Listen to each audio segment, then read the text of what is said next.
Hello, welcome to a new blog. তো আজকে হচ্ছে শনিবার। দেখো আমার রিং লাইটের উপরে আমার দিদা জামা শুকোতে দিয়েছে। এই হচ্ছে অবস্থা বাড়ির। আবার কিছু বললে রেগেও যাচ্ছে। তা আমি ডিউটি থেকে আসলাম, এখন বাজে মোটামুটি 6টা, বুবু, সোয়া 6টা।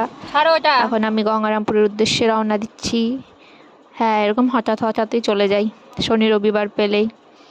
আসলে দিদা এসেছিলো, দিদাকে নিয়ে যেতে হবে। আর আমার মামাতো বোনের কালকে ডেলিভারির ডেট দিয়েছে, কালকে অ্যাডমিট হবে, সেই জন্য। তো গাড়ির মধ্যে খাবার দাওয়া নেওয়া হয়েছে, সিঙ্গারা, কচুরি, মিষ্টি আর কোল্ড ড্রিঙ্কস নেওয়া হয়েছে। সে কোল্ড ড্রিঙ্কস বুগুর হাতেই আছে, বুগু কাউকে দেবে না, ওটা ও একাই খাবে বলছে, সেই জন্য। আর এদিকে দিদাকে একটা কচুরি দিয়েছি, যদি বুগু খায় তাহলে ওকে একটু করে খাওয়াবে, তো খাবে কি না ঠিক নেই। আর আমি সিঙ্গারা নিয়ে খাচ্ছিলাম। এই হচ্ছে মিষ্টি, মিষ্টিটা হেভি টেস্টি ছিল।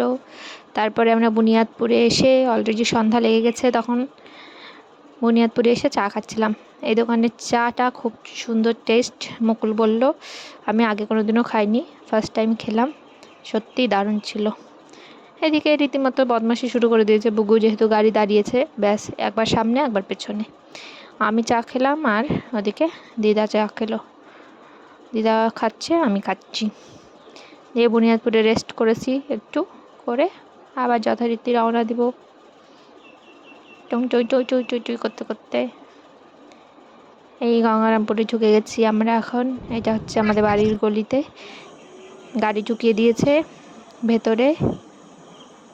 এই হচ্ছে আমাদের মা শীতলা মন্দির। ঢুকতেই মন্দির আগে, তো প্রণাম করে ঠাকুরের ছবিটা নিয়ে তারপরে বাড়িতে ঢুকছি।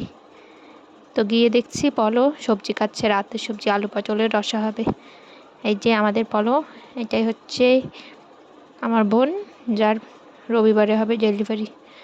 মা অনেকদিন পর আসছে, মামার সাথে গল্প করছে রীতিমতো। বুগু বদমাশি শুরু করে দিয়েছে, এত বড় জায়গা, ও তো আর চুপচাপ বসে থাকতে পারবে না। আর রাতে রান্না শুরু হয়ে গেছে। এই হচ্ছে আলু পটলের রসা, দেখেই লোভনীয় লাগছে, খেতেও দারুণ হয়েছিল। মামি করছে, খাওয়া দাওয়া হয়ে গেল। Good night, by.